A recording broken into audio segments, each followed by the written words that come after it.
Great second half. You guys really got going on the offensive end. What did you like from that half and how you guys got it down there? Well, we got stagnant in the second quarter, and we needed to pick our pace back up and get more movement, ball and man movement, and some good things happened. Matherin got us started off with 2 free throws right off the bat, and then we got going a little bit and got a little bit of separation, and second unit kept pressure on him. The last 2 games, you guys have taken 39 more shots combined than your opponents. How much has been the focus of that possession battle and what it's meant for you recently?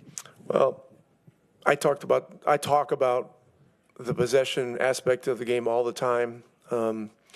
Just as simple as putting 2 hands on every ball, rebounding with 2 hands, putting eyes on somebody. We had a couple of uncharacteristic turnovers early in the game, but we had a very low turnover game overall. So, 7 turnovers or 8 turnovers, and they got some points off them, but it's still a low number. And the rebounding was good, and we were able to make them pay when they went small. Myles did some great things around the basket. Another offensive focus question, but it seems like you guys are taking more threes recently. Has that been something you've wanted to reintegrate back? Good ones, sure. Yeah, we want good ones. I think another thing I think it's important to point out, Matherin in the last couple games is really playing a high level of efficient basketball. He's taking the right shots. He's working at defense. He's timing up drives. He's been patient and disciplined, and so this is a young player that is realizing the importance of efficiency, and he's doing some really good things right now. This is obviously kind of true across the board, but I mean, how much do you think you're seeing connectivity out of your first unit in particular? I mean, those guys, it seems like as a group, have been very efficient offensively in terms of moving the ball and finding each other. Just what do you like about just the way they seem tied together? Yeah, it's we've had a good run here over the last 2 weeks, whatever it is, but it's constant work to maintain, and it's constant reminders. And look, the second quarter, we were hunting matchups a little bit, and we just slowed down and got into playing one-on-one. That's not our game. And so, one-on-one at the end of the clock, that's one thing. But we need to create problems early and in the middle of the clock to get great shots as best we can. And we got to wear teams down. We got to wear teams down with our depth. And so second half, we did a much better job. We didn't have enough pressure on them in the first half. What do you like about Myles in particular? Obviously, he goes down for a little bit with the injury.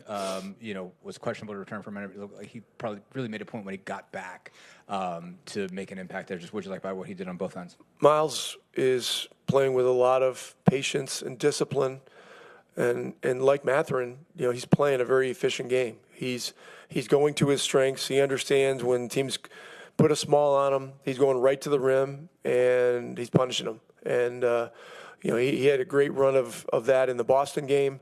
Did some good things in Miami, and then tonight, some of the finishes and dunks, and he had a really big tip in at one point in the first quarter or in the second half that was really big. I want to go back to Matherin real quick. I mean, just how much are you just seeing a sense from him of how he fits and how he can make things come together again on both ends of the floor? Well, he's becoming a player that fits.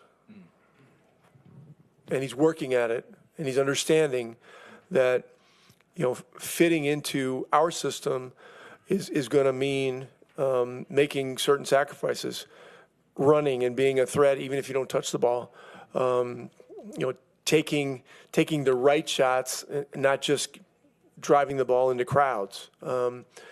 Just young players have to learn patience, and they have to learn discipline, and he's learning those things, and it's great to see. I mean, his gifts are pretty obvious. He's a great finisher when he has space to the rim, and he can rise up from three with ease, and he can create good open looks at threes with ease.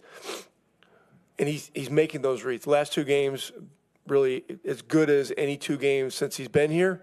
And I'm going to stay in his ear about it to continue with it because it's winning basketball. What have you made of the offensive connectivity you guys have recently? What did it take to get there after the start of the season? So the ball moving, and I think we're getting stops, allowing us to play in transition more, which is where we really excel. And then the answer that nobody else would tell you. The ball has to go in the hoop. So, I feel like that's what it is for me. Shots are starting to go in, and I think that's why my offense has been better. But I think we're just putting more of a focus on getting downhill. Myles is doing a really good job of when teams switch, sealing down low, and creating that presence down there. We got to give him the ball. And I think guard-wise, everybody's been focused on getting to the cup, playing inside out. So it's definitely helping. You change anything about your approach these last couple weeks, or has it just been what you said, the ball going in the basket? Shoot more, ball go in more. That usually works. You guys are taking more threes in recent games. What kind of emphasis has that been from the coaching staff down to you? You're not supposed to say that. That makes the casual fans mad that teams shoot more threes. But no, I think that's definitely helping. But it's kind of like I feel like it's interesting. Like there's times where, you can shoot more threes, but you can still be playing downhill and be in the paint more. Does that make sense? I feel like a lot of our threes are coming off inside out right now and getting in the paint, drawing two, swinging the ball around, and that's really opening things up. So it's kind of counterintuitive, that we're shooting as many threes as we are, but I think that's due to guys being at the rim more, me specifically, Pascal, Myles getting downhill, and then making defenses collapse and then getting more threes. So I definitely think that's helping us right now. Just to kind of stick on that theme, and what's worked so well as far as between you and Myles, between the pick and roll and pick and pop stuff, it seems like you always sort of know which one to go. And Myles obviously seems like you're getting a lot of open threes that way for you, drawing two down into the lane and finding him. Just what's made the chemistry as good as it's been recently in terms of those actions and working out? Obviously, always worked out for you guys, but what lately? I think just constant conversation and then the growth of our relationship. I mean, last year we led the NBA in pick and roll scoring between us two. And I think we just have a feel for each other. I think naturally he's a guy who, pops and gets so many threes that, Myles is a guy sometimes we have conversations. He's like, what do you want me to do? I just tell him to roll, because naturally he's going to feel it out and understand when it is time to pop, So it's just constant conversation between us two. And LP has been really big in helping our chemistry and helping our pick and roll, as well. But I really think, with teams switching down the line more, which is where the NBA is heading towards, Myles is doing a great job of getting down to the paint, sealing, drawing fouls, and that presence down low has really opened things up for us.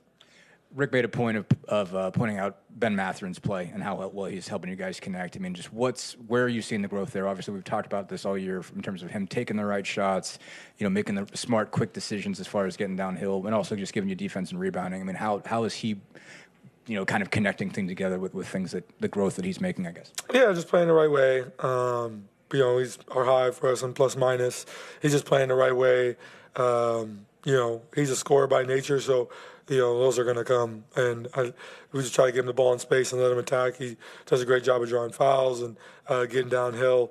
Obviously he wasn't with us last year during our run, and I know we're excited and he's excited to be on the floor. That he is on the floor. Because I think that all of us have learned to put together some more, winning habits. And, I think that's coming along for him. And I think him playing is the best teacher. And, he's just learning more every day, learn how he can impact winning for us. And he's doing a great job. Remember the end of last year, beginning of this year, you talked about the importance of the possession game of both the combination of offensive rebounding and also cutting down turnovers. Obviously tonight, big, edge for you guys there. Just how important was that piece to it? How much do you think you guys are seeing some improvement there of both getting really good ball security, but also, attacking the offensive glass more? Yeah, I think early in the year we were really struggling taking care of the ball, and that's an area that we have just done very well naturally, I feel like.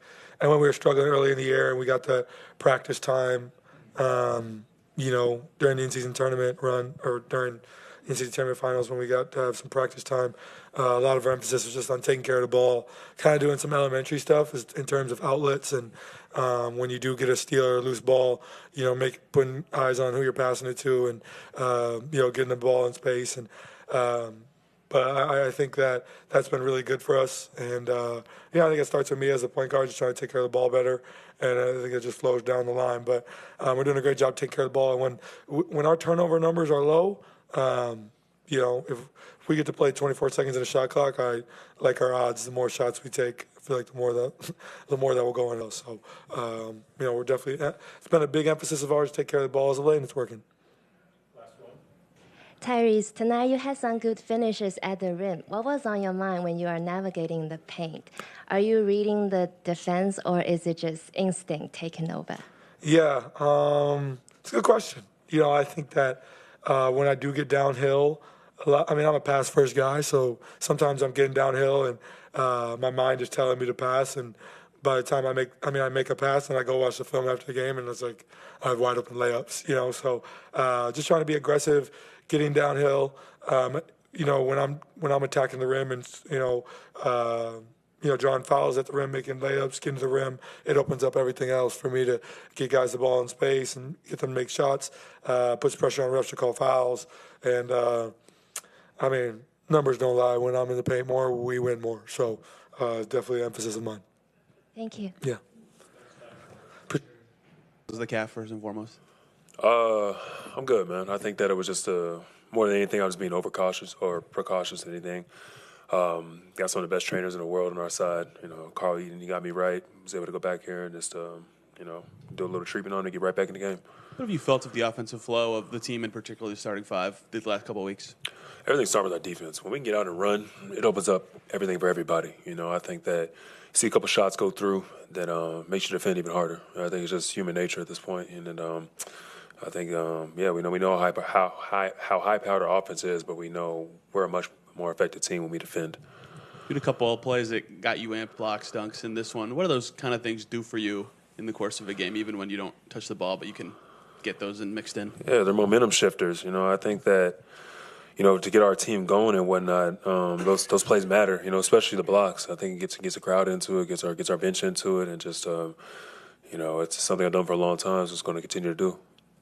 Obviously, you and Ty were one of the best pick and roll, probably I think the best pick and roll combo in the league last year. What's particularly picked up over these last two? It seems like you've got a lot of space when you're popping, but a whole lot when you're getting downhill on the roll. Just how well is that chemistry working together, and why has it been so successful the last two? Yeah, I messaging Tyrese earlier, and the coaching staff mentioned to him, is just to get downhill. When he is able to come off that screen instead of bouncing out, they're stepping back. When he's able to take that step downhill, and forces the defense to have to either commit to the ball or commit to me. We're both, like I said, it's a dynamic duo. You got to pick your poison at that. But when he's not as aggressive, or if I don't get a good hit on the screen, it's just not as effective. So it's a tandem, it's a two-man job, and I think we're starting to get a little more chemistry with it, especially with the roles as well. How much are you seeing the chemistry when it seems like he's getting two bodies following him when he gets downhill more frequently? Are you seeing that a lot more the last couple, maybe even since Boston, that he's getting bodies going with him, and that's opening up the pop? Yeah, anytime you play against, drop bigs or drop defense, it's tough. You got to, as someone who's done it before, it's tough to, make a decision. Either you're going to stay on the ball, or if you don't get on the ball long enough, he's going downhill. And Tyrese demands that type of attention. He's just got great touch, so it's tough for guys to figure him out. I think Rick made a point the last couple, but particularly today, of calling out Benedict Mathurin for playing well and doing basically what he's been asked to do. Yeah. How are you seeing that exactly, and how important is that when he's connecting that way and playing that way? I'm not surprised, man. It's just maturity in this league, maturity in this game. I think that Ben he's such a killer, has such that killer instinct that he feels like sometimes he has to take it on all himself, or he can do it all himself. And I think what he's starting to realize is that within the flow of our offense, you're going to get the looks that you want. You're going to get the shots that you want. You just, even myself, I fall victim to it. I get a little shot happy sometimes, or I'll put some shots up that I feel are better than what the offense has. But, he's starting to see it that when he picks and chooses spots the right way, the game will pay his dividends to him. So a lot of maturity on his part. I think he is figuring it out, and he's someone that is very important to us. Myles, you spoke to the defense. You guys have won 8 of your last 11. What's been key to this recent stretch of success? There's a multitude of factors. I think we're starting to care more. I think that we went through a stretch last season where, we kept on saying the same thing. Oh, we got to defend. But I think now we're kind of putting those words into actions. I think that, guys are going to make tough shots. It's a shot-driven league. There's some great players out there. But if you can limit, those shots, or limit the great attempts they get, it makes all the world of difference. As if you got someone like, Kevin Durant, what he had tonight. Kevin had 25 points. Last time he played me at 40-something. If you can limit that 40 to that 25, or, whatever the case may be, you're starting to make more way for yourself. Myles, you've moved into the top 50 in NBA history in block shots. You passed Tyson Chandler on the all-time list today. What's it mean to you to be in the top 1% of shot blockers in the history of the league? I want more. It's a dope feat, man. But I'm not gonna stop there. I think it's cool to look back and look at some of your accomplishments. But I still have a long way to go. I still want to continue to keep making my imprint. I think that just leave a legacy behind and continue to keep going. Just while I'm in this uniform. Kind of want to go off that question on Ben, but it seems like this entire starting five, everybody kind of gets what their role is now. Yeah. To what degree is that a big part of what's clicking with this group, that sort of everybody sort of knows how they fit and how everybody else fits? Yeah, it took a few games to figure it out, just like anything. I think when you added a new player to the starting lineup, that's just going to happen when it comes to Ben. But when it comes to everybody else, I think it's just a matter. We got a great point guard, like one of the greatest in the league right now. So it makes the game really easy for us. You put the ball in his hands, and then pick and choose your spot. You're gonna be able to go. Pascal is one of the better one-on-one players in this league. He picks and chooses his spots. I know I get in and start being one of the better pick and roll, dynamic guys in the league. Drew is just a hell of a one-on-one player and someone who can make plays for people. So, we all can score, and we all know that. Now it's just a matter of, some games gonna be your turn, some games gonna be my turn, and you always take what the defense gives you. I don't think it's a selfish thing at all. I think now that guys are, finally settled into the season, and we're in that part of the year where stuff matters more. We're kind of starting to, play a lot more selfless basketball. Thank you guys. All right.